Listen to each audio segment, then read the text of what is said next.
Pahlavi text translated by E.W. West, Part 2, Dadistani Dinik and the Epistles of Beneskihar, Clarendon, Oxford University Press. We are on the Endnotes of Dadistani Dinik, and we are in chapter 34, verse 117. Intelligent through their own glory of religion, which is a spirit in the form of light, are scattered, Parvan Thug Aito. The handsome maiden who is supposed to meet the heart soul, and whose form is an embodiment of his own deeds and religion. See chapter 24, verse 5, 44, verse 20, or perhaps the angel of religion, Din itself, which is reverenced for its radiance and glory in Dinyast, verse 4.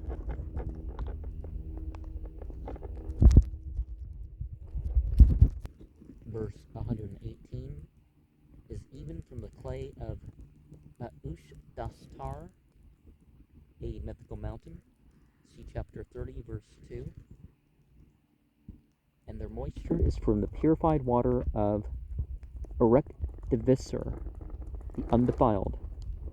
The mythical source of pure water, which is said to flow from Mount Alburz into the lake Urvis on the summit of Mount Hugar, and thence to Mount Sindon in the wide-formed ocean, whence it partly flows into the ocean, and partly rains upon the earth. See Bundahis 13, 1, 3, and 4, 5. Much the same account is given in chapter 92, 5. Only the lake is said to be on the summit of Mount Sindon. It is the Avestan Ardvisura of the Abanyast, and the Pahlavi form Erekdivisur is Aregdivisur, may be explained as a transposition of Aregdivisur, an ordinary mispronunciation of Ardvisura.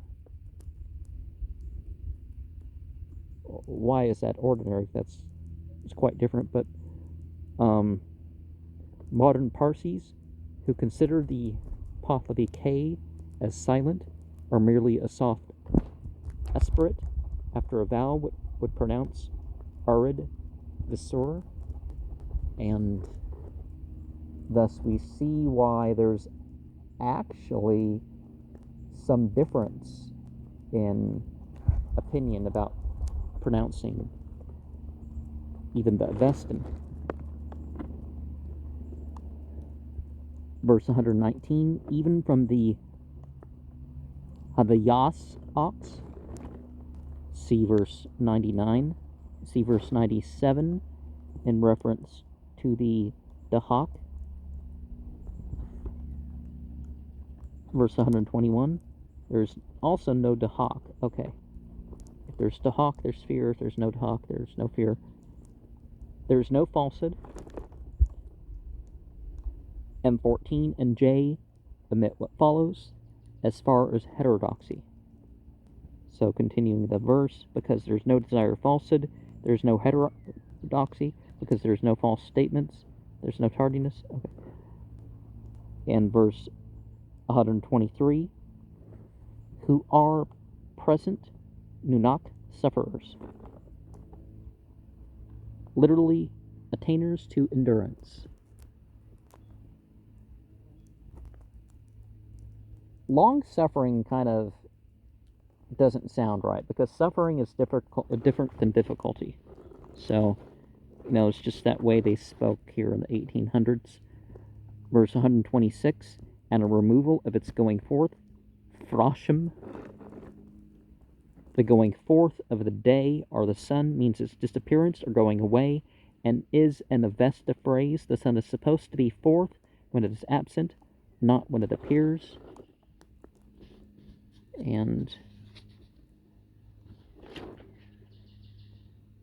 verse 131, and waters, all objects being supposed to be represented by guardian spirits in the other world. So the forms of seas, rivers, mountains, trees, and waters.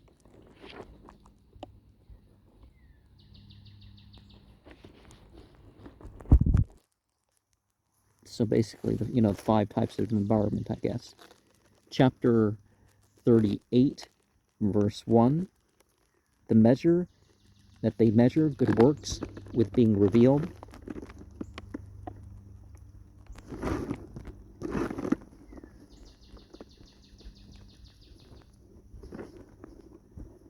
They are balanced against the sins committed. See chapter 13, 2-4, 24, 5, and 6. If the good works exceed the sins by a very small quantity, the soul is supposed to go to the ordinary heaven, Bahisto, but if by a quantity sufficient to balance one unatonable sin, well, it's better to try, right? It goes to the best existence or supreme heaven, Gorodmano. See Shayast Lashayast 6, 3, and 4. M14 and J have merely the measure for good works being revealed.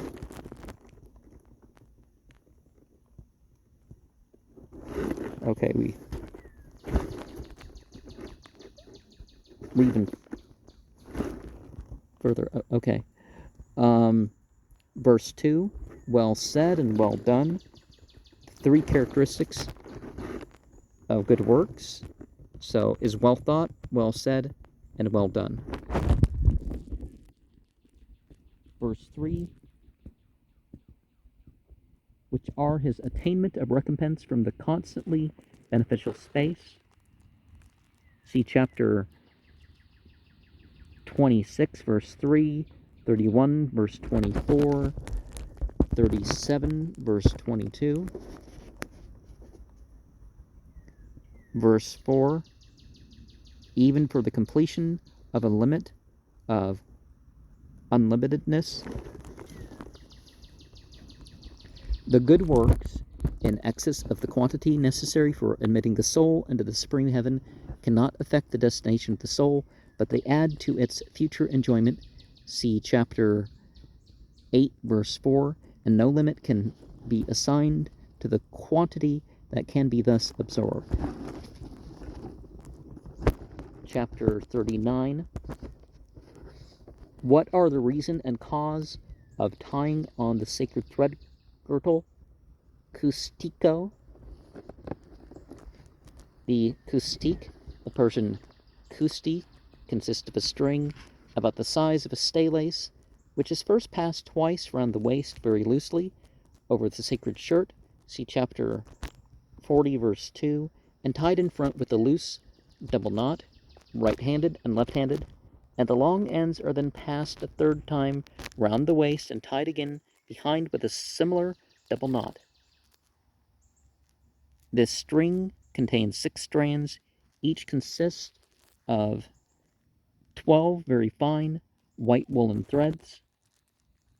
Twisted together are 72 threads in all. Near each end, the 6 strands are braided together instead of being twisted, and for the last inch, they are braided into 3 separate string ends of 2 strands each.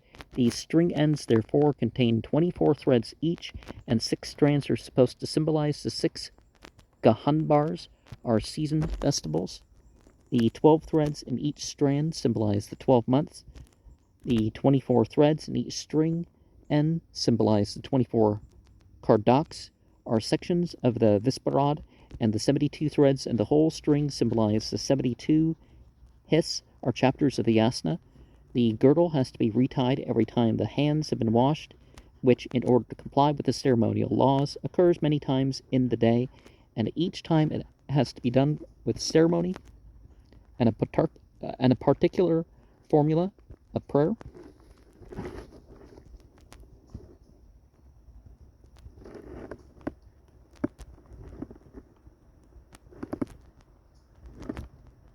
Okay, and now we're down to the being on the right number. So verse 3, to remain properly skirted, that is fully clad, as going about uncovered is a sin. See chapter 40, verse 4, on occasions of ceremony, and for the purpose of showing extraordinary respect, the Parsis wear an extra long-skirted robe.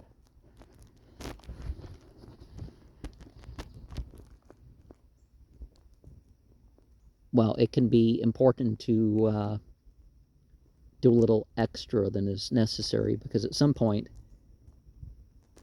you know, there's going to be some uncovered, right? And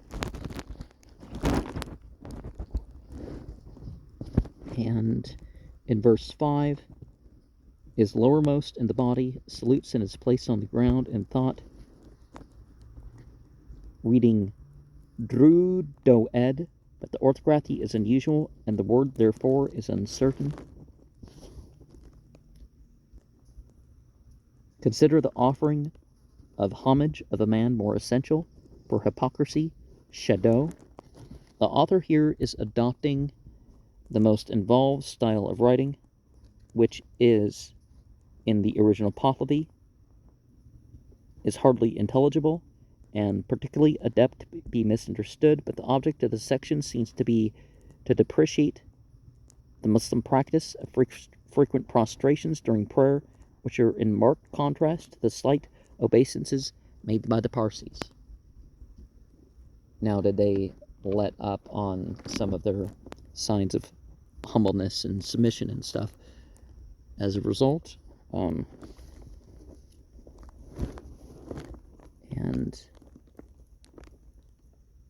in verse 6,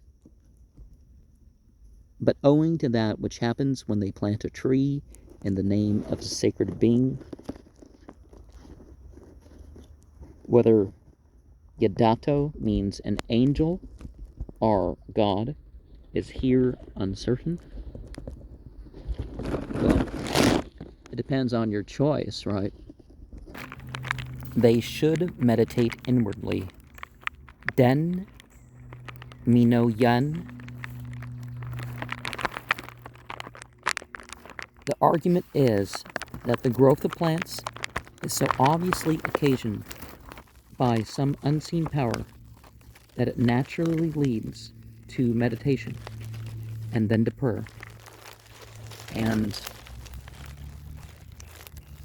one's reminded of in Surah 7 of Al-Quran how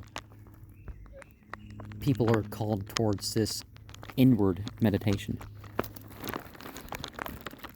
Verse 8, with the purifying cup, the words Danisniko, Levatman, Tastik, Shnayan seem to refer to the Bereshnum ceremony of purification described in Vendadad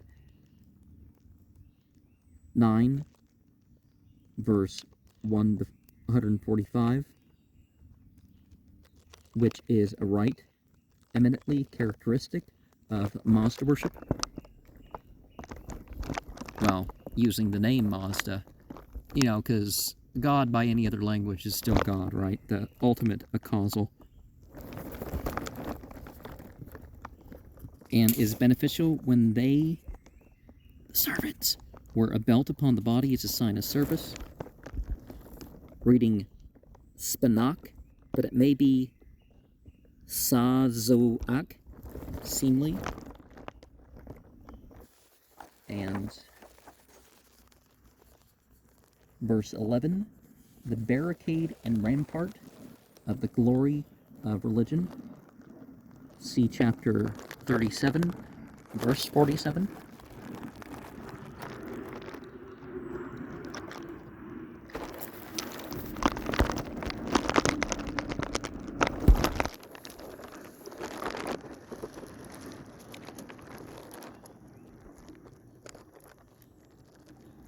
And the girdle, Parvand, It is not certain that Parband signifies a girdle, or that Parvastano means to gird, but they seem to be used in that sense here. The former word translates the Avestan Pa Urvanim, leading the Pleiades. See Hogg's Essays, page 182. In Yasna 981, an epithet is applied to the belt of Orion. Of the wishes and good works of all, when M14 has which. Verse 12, good religion of the Mazda worshippers. Quoted from Pahlavi, Yasna 981. See chapter 37, 48. Verse 14, the uppermost third of the sky. See chapter 37, 24 to 27. Now, are they saying like the three divisions of the sky, according to a lot of the old Persian myths? You know, the northern, the central, and the southern. And in this way of thinking, you're talking about the northern being the imperishable, the beneficent, the middle would be what's agreeable, and the southern would be the harmful. Well, the southern's the coldest part of the world, right? So, verse 15, more particularly for the upholders of the religion. M14 continues as follows: through that girdle, Parband of the religion, and a thread girdle, Kustiko, from the religion of the world, and religious in character, is put on within the middle third, and so on. The uppermost third of the body. Some words are evidently here missing from the Pahlavi text, including the first word of the next section. The reason here given for the girdle being worn round the waist just below the uppermost third of the body is that the impregnable barrier of heaven, of which the girdle is a counterpart, is said to be just below the uppermost third of the sky. Verse 16, one is this, that Yim, the splendid son of Vivanga, see chapter 37, verse 80 and 95, a keeper away of all agitations of temper, reading Vispo Ko-e Soran, but we might perhaps read Vispo-an Sahoran, all oppressors, assuming that Sahor stands for the Avestan Sathra, a term applied to some particular tribe of another religion, which was under the rule of Yim and its two predecessors. See the Zamyad Yast, 26, 28, and 31. Another possible reading is Vispo-an Yakvaran, all frosts. Verse 17, himself became cut away, assuming that Kvud Dako stands for Kud Dako, but the word is uncertain.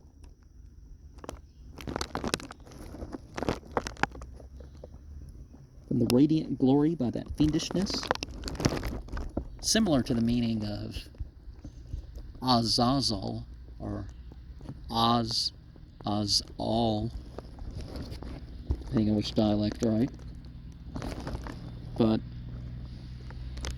this particular kind of fiendishness that led Yim astray in his old age, like Solomon was lying, that is, denial of the truth of his religion in consequence of this apostasy of the royal glory departed from him, and he allied himself to the demons in the 617th year of his reign, and remained in their power for the most of the remaining century of his life.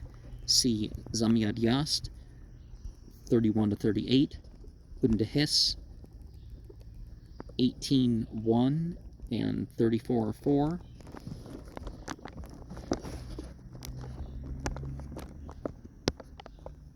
That wandering from plain and hillside, assuming that dasto stands for the Persian dast and varivako for the Persian gariva. Otherwise, we may read from dignity and the hobble, varikako, meaning that they perish from all ranks instead of all places.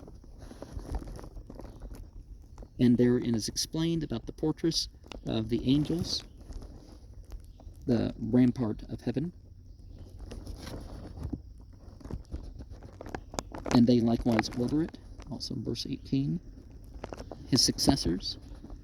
Verse 19, one is this, that just as through that reason, as detailed in verse 18, with the religious formula, the nirang ekusti, see verse 27, over the garment of Bohuman, the sacred shirt, see chapter 40, verse 2. The garment of purified man is called Bohuman in Vendadad 1976 to 78, 81 to 83, translated by Dharmas Tester, Trans D, I think that's what that means. Verse 20, the power of destruction. The term seg or seg, used for destruction here, and in verse 21 to 23 is the name of the fiend who causes annihilation.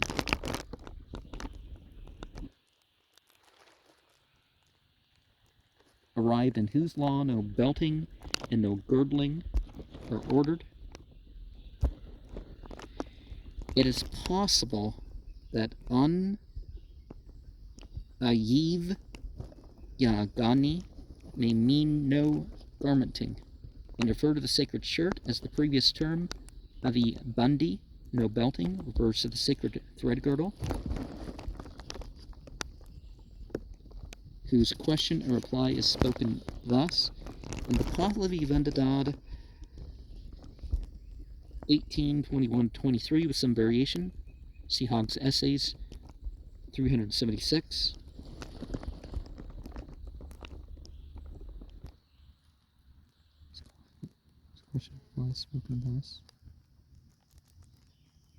In whom is this progress? Instead of Rubaki progress, K35 has Rubani, which might mean soul state, but is probably a clerical blunder.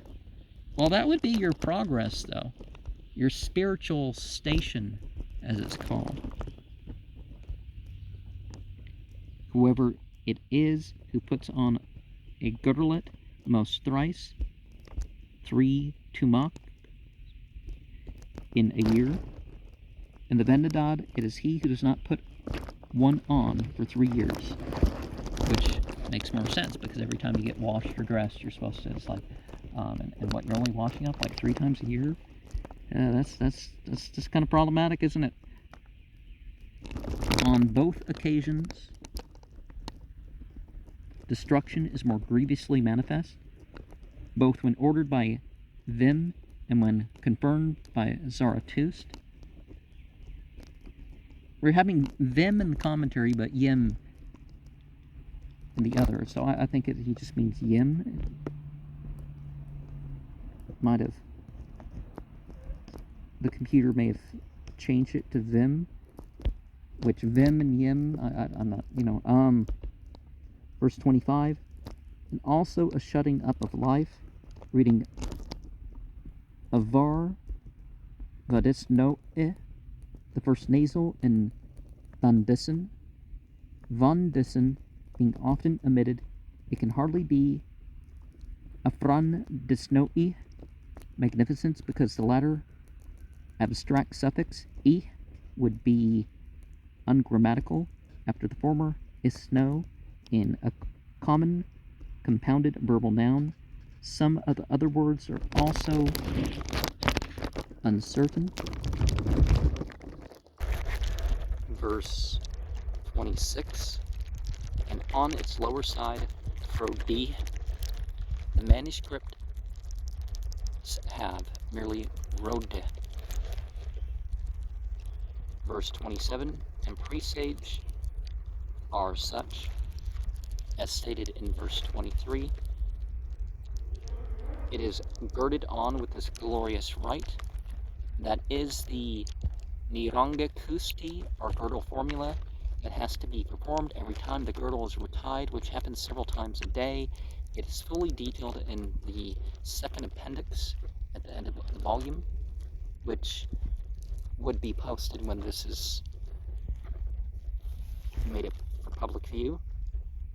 That secretly progressing destruction, see verse 21, the first letter of Nihon, secretly is emitted by K35 in both places, which arises from the fiend of insubordination, Isar Dari. Seg, the fiend of destruction, is connected with the demon Boot in Vendadad 19.4. 6, but the characteristic of insubordination is more applicable to the demon Karamat, the disobedient. See Bundahist 28, 14, 26, 34. And verse 29, even those who are actually primitive creatures likewise. The precise meaning is not very clear. While some of the primitive talk is not as a slur, it's like, they've stayed what they are. The religion is what it is. Regardless of the technology, religion is what it is, right? But, we're talking about demons here, so that's, wait, maybe not here. Okay. Similitude of fortunes among worldlings, these are primitive creatures likewise. Where were we talking?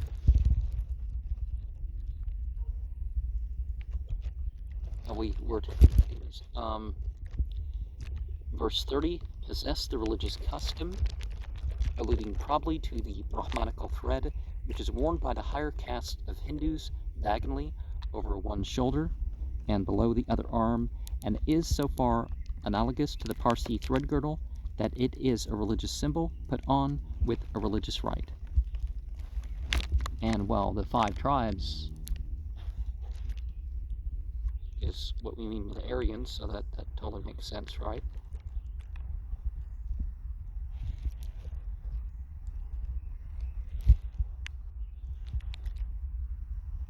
Verse 31, also outside the seat of the existence of faith, all men have the waste. Reading Varo Yisno, Ahu Gas, but K35 has Ro Yisno, growth instead of faith. Are the palms of the hands. Reading Kapaha or Kapagi. Perhaps the allusion is to a rosary which is held in the hands or worn on the wrist by people of many religions. And chapter 40, verse 2, the reply is this, that the shirt, is needful to be perfectly pure, white, and single. The sacred shirt, constantly worn by the Parsis of both sexes, young children excepted, is a very loose tunic of white muslin with very short loose sleeves covering part of the upper arm. See Shagast, Lashagast, chapter 4, verses 4 to 8. Which one fold is because Bahuman also is thus the one creature who was first. The archangel Bahuman, see chapter 4:13, is said to have been the first creation of the Creator. See Bundahis 1:23. And afterwards from him the garment which is innermost and concealed is called in Revelation the garment of Bahuman. See chapter 39, verse 19. Archangel Bahuman, chapter 3:23, said to have been the first creation of the Creator. Okay, because we get first earlier in the verse. Verse 3, proper girdling is double. That is passed twice round the waist before it is tied the first time, but then it is passed a third time round the waist. chapter 39, verse 1. Yet instinctive, and that heard by the ears. The twofold wisdom of the Avesta compromises two intellects, the asno, kratus, the durable or instinctive wisdom, and the osho, sruto, kratus, the ear-heard or acquired wisdom, which are the terms used here. Then no root of the sin, running about uncovered in him. The sin of Vishad, Duboresny, which would have been incurred in any of these cases if no girdle had been worn. It is a venial sin of one farman for each of the three first steps, but becomes a Tanapuhar sin equivalent to 75 or 400 farmans at the fourth step. See Shayast to Shayast 4, 8 to 10, and moreover, on hymns being chanted during a meal, an inward prayer is also not necessary. But it's a good thing, right? I used to know one of the prayers. You don't practice stuff, and you get kind of behind in knowing them, right? This is mentioned as a further illustration of a greater religious duty superseding a lesser one. When the gathas or hymns are being chanted, the reciter is already under the protection of the inward prayer, vag, with which all acts of worship must commence.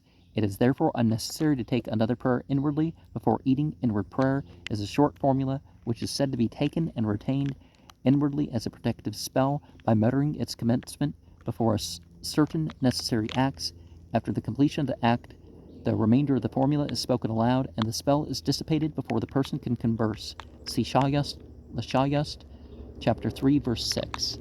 Now, it might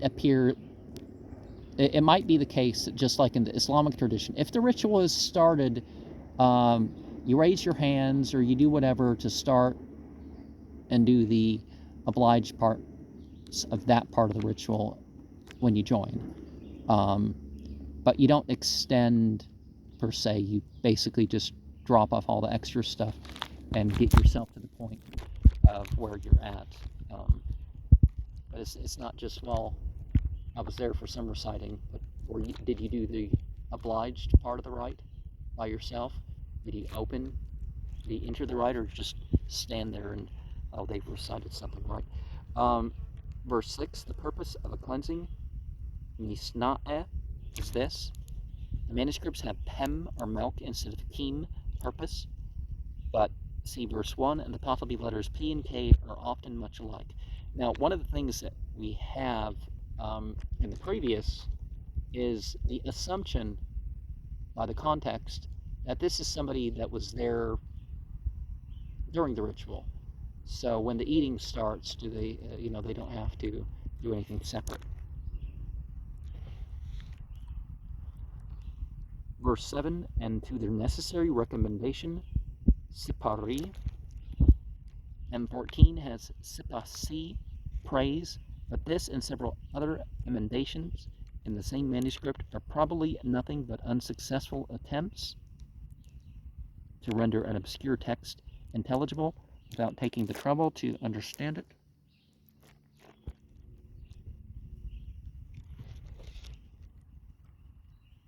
That the mouth, dahan, should proceed with the utterance of a pure glorification. The glorification, sta yisno, must refer to the inward prayer of verse 5, which commences by praising Uharmazd. Verse 9, and between the glorifying before eating and the after glorification, one is not to speak other words. That is, he commits a mortal sin for which he could have formerly been condemned to death by the high priest. Well, you can say the ritual is insufficient, but yeah, stuff like that happened. But perhaps the thing is, when you're in the middle of a sacred meal,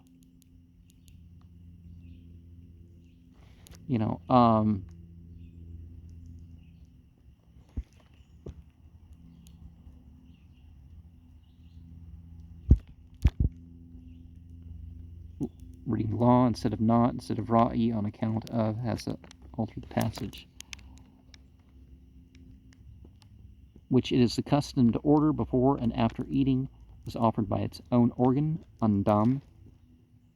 That is, when the spell of the inward prayer is broken by speaking before the proper time, see verse 5's note. The spell must be renewed before proceeding with the meal. This is Shayast 8 to verses 5 to 7 as well. Verse 21, the condemned by death. Yeah, a lot of extra condemning by death when you have a professional priesthood, isn't there? And I think it might have been better than what we have now. But 41. The reply is that an adult is worthy to death on account of the good religion they would abandon the teachers of infidelity. Okay, so by apostasy, that's where I read that. So for apostasy, they're killed. But still, apostasy, I mean, improper is also the sin which they maintain and practice by law. The foreigners.